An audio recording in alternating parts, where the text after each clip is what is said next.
प्रिय विद्यार्थियों, आज हम रामधारी सिंह दिनकर की कविता अभिनव मनुष्य, जो इनकी रचना कुरुक्षेत्र से ली गई है, का अब अध्ययन करेंगे। इस पद्यांश में आज के मानव की निसीम आवश्यकताओं और लालसाओं का वर्णन किया गया है। बहुत वर्षी धरित्री पर अमृत की धार, पर नहीं अब तक सुशीतल हो सका संसार। भोग लिप्सा आज भी लहरा रही उद्दाम, बह रही असहाय नर की भावना निष्काम। कवि कहता है कि इस संसार में अनेक महात्माओं ने समय समय पर जन्म लेकर उपदेशों की अमृत वर्षा की है। बहुत वर्षी धरित्री पर अमृत की धार, यानी अपने उपदेश की अमृत वर्षा की, पर नहीं अब तक सुशीतल हो सका संसार। किंतु उससे आज तक भी इस संसार में शांति स्थापित नहीं हो सकी। आज भी प्रत्येक मनुष्य के अंदर भोग भोगने की जो लिप्सा माने तीव्र इच्छा है, वह उतनी ही बलवती है जितनी किसी समय प्राचीन काल में हुआ करती थी, कि मनुष्य की ईर्ष्या, द्वेष, छल, कपट, घृणा की अग्नि में निरंतर जल रहा है। और उन अवतारी पुरुषों ने, ज्ञानी महात्माओं ने अपने अमृत वचनों के द्वारा मनुष्य के हृदय में स्थित राग, द्वेष और भोग लिप्सा की जो प्रचंड अग्नि है, उसको शीतल करने का प्रयास किया। मनुष्य को भोग लिप्सा से मुक्त करने का प्रयास किया।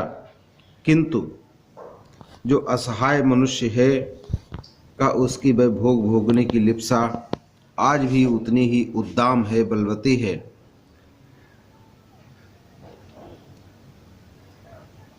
भीष्म हो अथवा युधिष्ठिर या कि हो भगवान, बुद्ध हो कि अशोक, गांधी हो कि यीशु महान, सिर झुका सबको सभी को श्रेष्ठ निज से मान, मातृवाचक ही उन्हें देता हुआ सम्मान। आगे कवि कहता है कि इस संसार में महापुरुषों ने सदैव ही समता का उपदेश दिया, किंतु कहीं भी उनका उपदेश फलीभूत होता दृष्टिगत दिखाई नहीं देता है। सब जगह एक और तो धनी मानी साधन संपन्न लोग निरंतर भोग विलास में डूबे हुए हैं, और दूसरी ओर कुछ ऐसे भी हैं जो असहाय हैं, साधनहीन हैं, विवश हैं, जिनको दो वक्त की रोटी भी नसीब नहीं होती है। दिन रात जी तोड़ परिश्रम करने पर भी उनको उनके मनोरथ निष्फल रहते हैं। कहा कि इस पृथ्वी पर समय समय पर अनेक महापुरुष ने जन्म लेकर अपने पवित्र शुद्ध आचरण के द्वारा लोगों को समझाया कि परोपकार, दया, अहिंसा, प्रेम, कर्मनिष्ठा ही श्रेष्ठ जीवन के मूल तत्व हैं। इन्हीं को अंगीकार करके जीवन को सार्थक किया जा सकता है। ऐसे उपदेश दृढ़ निश्चयी भीष्म, युधिष्ठिर, निष्काम कर्म का उपदेश देने वाले भगवान कृष्ण, जीवन के प्रत्येक क्षेत्र में आदर्श का श्रेष्ठ प्रतिमान प्रस्तुत करने वाले भगवान श्री राम, सत्य, अहिंसा एवं प्रेम का संदेश देने वाले गौतम बुद्ध, सम्राट अशोक, प्रभु ईसा ऐसे ही एक महान पुरुष रहे हैं, जिन्होंने समय समय पर अपने जन्म से इस धरा को पुण्य बनाकर संसार का पथ प्रदर्शन किया। लेकिन आज के इस मनुष्य ने क्या किया कि मनुष्य ने सिर झुकाकर अत्यधिक सम्मान और श्रद्धा के साथ इन सभी महापुरुषों की श्रेष्ठता को स्वीकार किया। किंतु विडंबना यह है कि इन्होंने उनकी श्रेष्ठता को केवल मौखिक रूप में ही स्वीकार किया, उसका लेश मात्र भी अपने आचरण में उसको नहीं उतारा। मात्र वाचक ही उन्हें देता हुआ सम्मान, केवल मुख से तो इतना कह दिया कि हाँ ये महापुरुष थे, इनकी बात सही है, लेकिन उसको अपने जीवन में नहीं उतारा। अपनी कथनी करने के इसी अंतर के कारण वह दूसरे लोगों का शोषण करके उन्हें पीड़ा पहुंचाता है। दूसरों को दग्ध कर पर को स्वयं भी भोगता दुखदा। पर माने दूसरों को, तो वह दूसरों को दुखों की आग में जलाता है और स्वयं भी उसी आग में जलता है।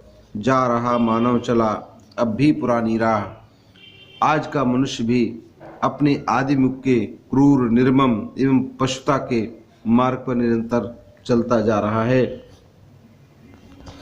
इन पंक्तियों में वीर एवं शांत रस है, स्वच्छंद जो है स्वच्छंद है, ओज एवं प्रसाद गुण है, अविधा लक्षणा शब्द शक्ति है। आज की दुनिया विचित्र नवीन, प्रकृति पर सर्वत्र है विजयी पुरुष आसीन। हैं बंधे नरके करों में वार विद्युत भाप, हुक्म पर चढ़ता उतरता है पवन का ताप। दिनकर जी कहते हैं आज की दुनिया बड़ी नवीन और विचित्र है। वैज्ञानिक प्रगति के परिणाम स्वरूप आज मनुष्य ने प्रकृति पर सर्वत्र विजय प्राप्त कर ली है। प्रकृति पर सर्वत्र है विजयी पुरुष आसीन, कि आज के मनुष्य ने प्रकृति पर सर्वत्र विजय प्राप्त की है।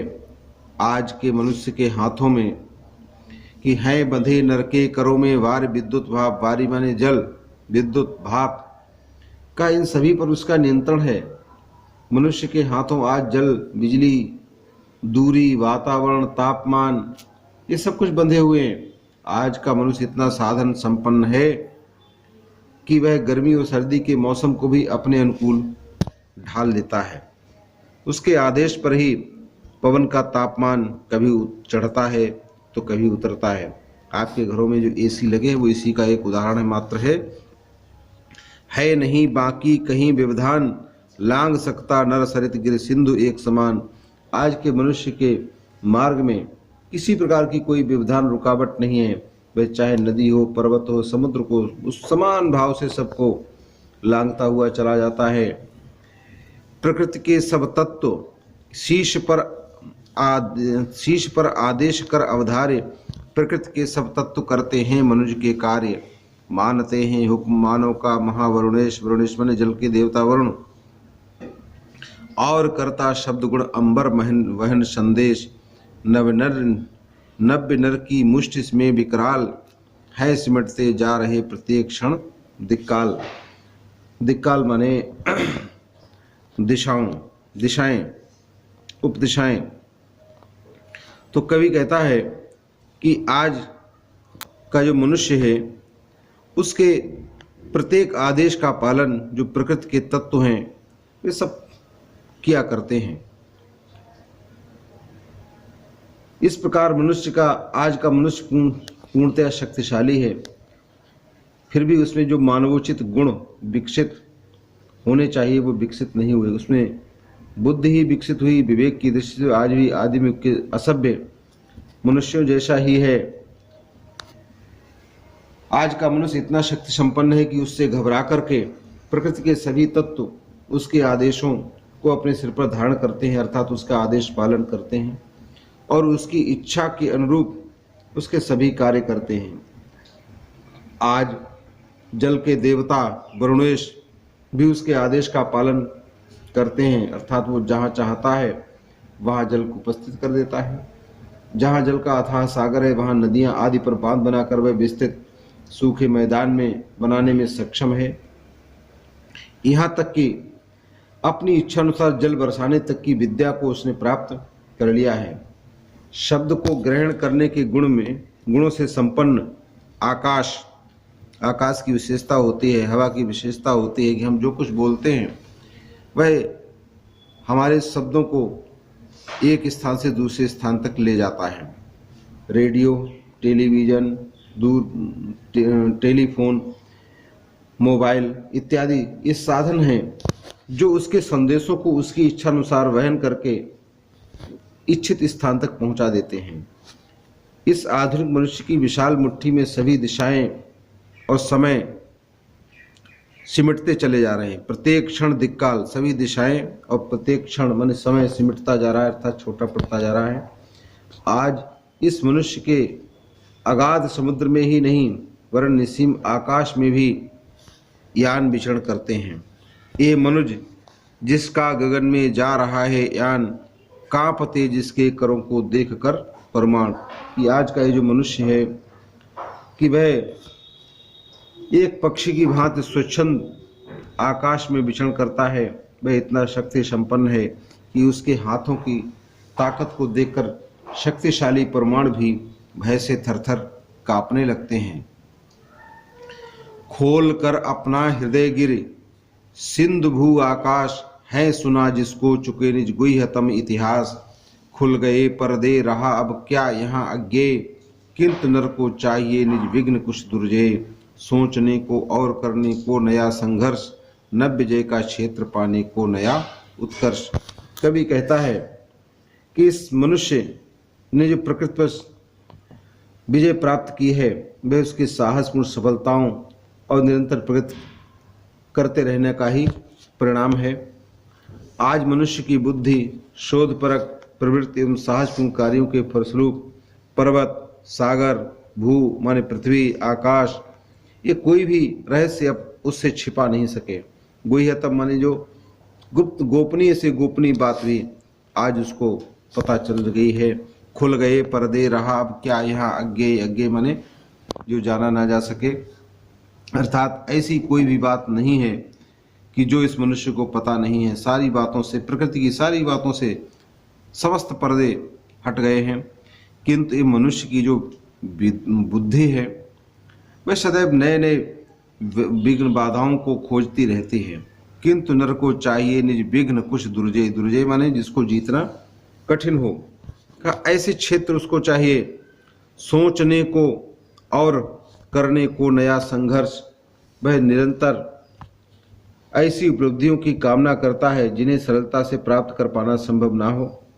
वह अपने लिए ऐसे अवरोध बाधाओं को आमंत्रित करता है जिन पर कठिनाई से ही सही किंतु विजय प्राप्त की जा सके। वह चिंतन एवं कर्म की दृष्टि से बार बार नए ढंग से संघर्ष करने को लालायित रहता है तथा नव विजय का क्षेत्र अर्थात नवीन क्षेत्रों में नई विजय प्राप्त करके आगे बढ़ने के लिए प्रयत्नशील बना रहता है।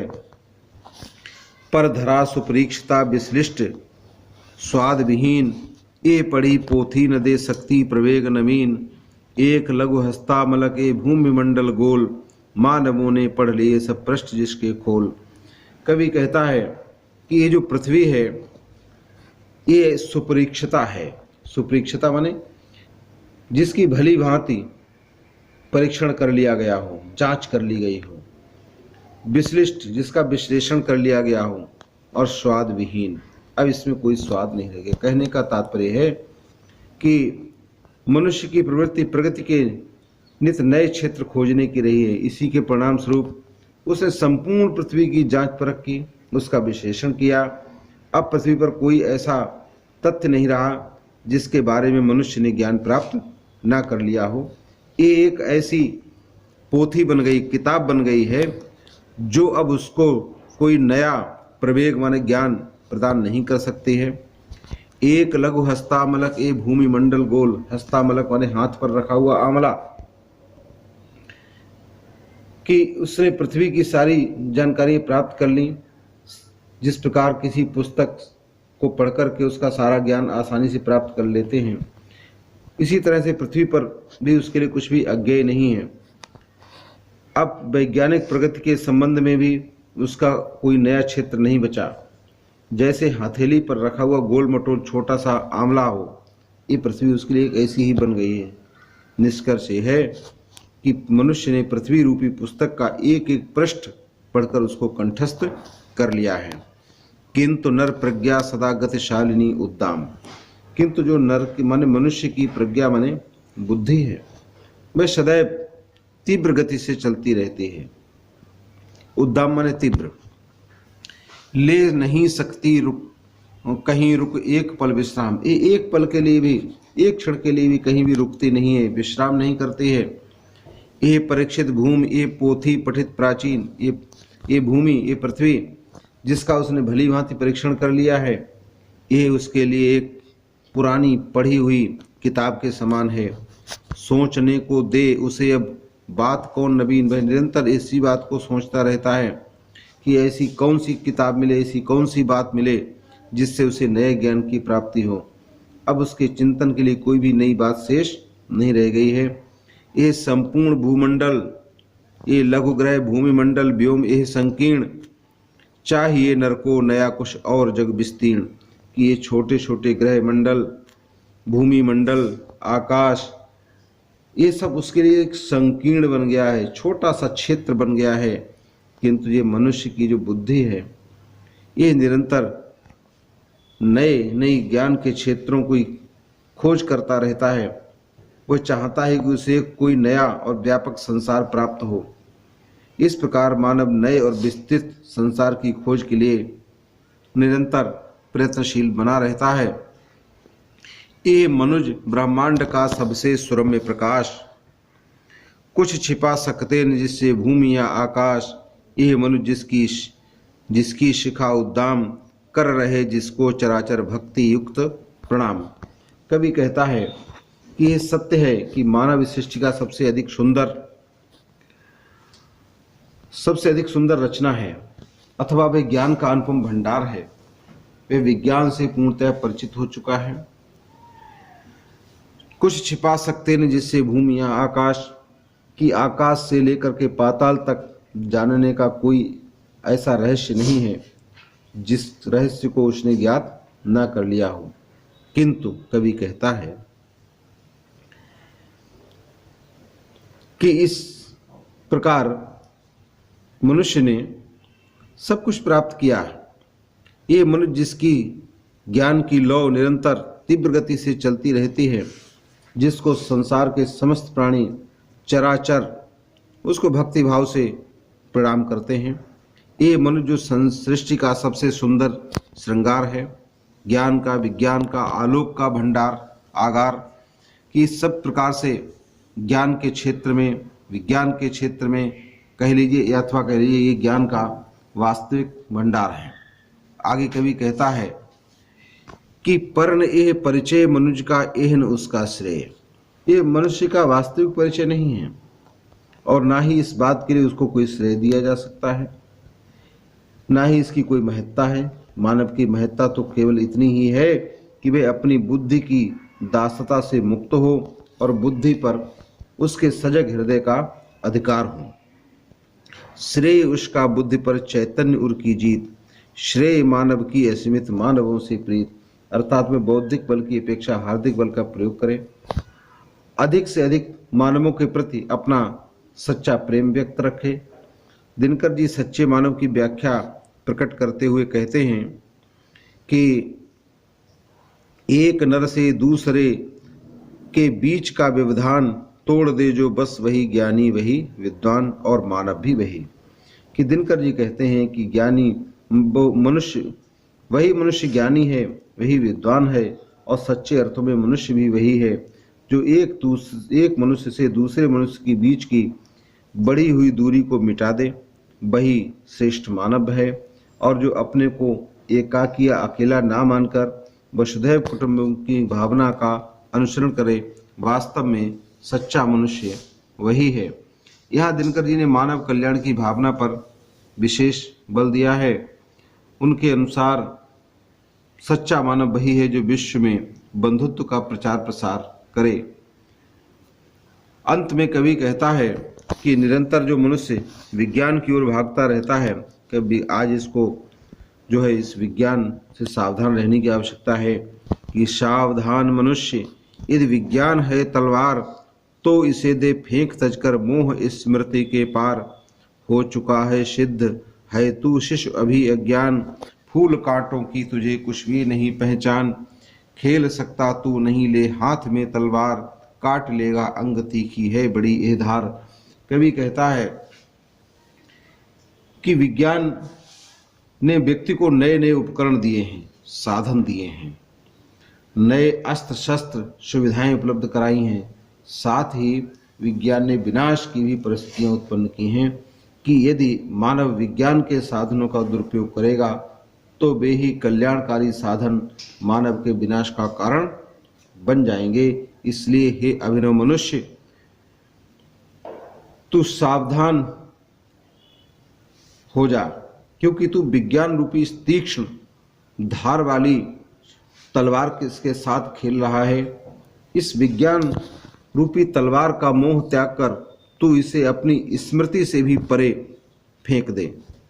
इसका जरा सा भी लोभ लालच ना कर, अर्थात इसे अपने से इतना दूर कर दे कि इसकी यादें भी शेष ना रह जाएं, क्योंकि यह किसी भी समय तेरे लिए विनाशकारी हो सकती है। आगे कवि कहता है कि हो चुका है सिद्ध है तू शिशु अभी अज्ञान, फूल कांटों की तुझे कुछ भी नहीं पहचान।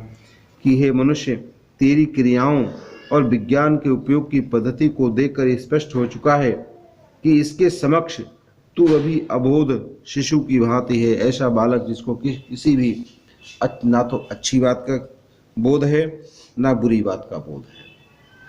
तुझे फूल और कांटों के मध्य अंतर करना भी नहीं आता है, कोई पहचान नहीं है, और फूल कांटों को फूल समझ बैठता है और उनकी ओर आकर्षित हो जाता है। खेल सकता तू नहीं ले हाथ में तलवार, इस विज्ञान रूपी तलवार की धार बहुत पैनी है, तेज है। तो अज्ञानी होने के कारण विज्ञान की इस तलवार को हाथ में लेकर के खेलने में सक्षम नहीं है। तेरी जरा सी असावधानी से ये तेरे ही अंगों को काट सकती है, तुझको ही नुकसान पहुंचा सकती है। काट लेगा अंग तीखी है बड़ी एदार, ये विज्ञान रूपी तलवार जो है बड़ी तीखी है, बड़ी पैनी धार वाली है। जरा सी सावधानी से इससे तेरे ही अंग कट सकते हैं। इसलिए कवि ने मनुष्य को जो है समझाते हुए कहा है कि विज्ञान का प्रयोग पूर्ण विवेक के साथ होना चाहिए, क्योंकि यदि विज्ञान हमारे लिए वरदान है तो उसके गलत प्रयोग से वह हमारे लिए अभिशाप भी बन सकता है। इसमें ओज गुण है, लक्षण और व्यंजना शैली है, रूपक इत्यादि अलंकार हैं। इस कविता को आपके पाठ्यक्रम में रखा गया इम्पोर्टेंट कविता है। इसकी भी आप परीक्षा की दृष्टि से भली भांति तैयारी करें।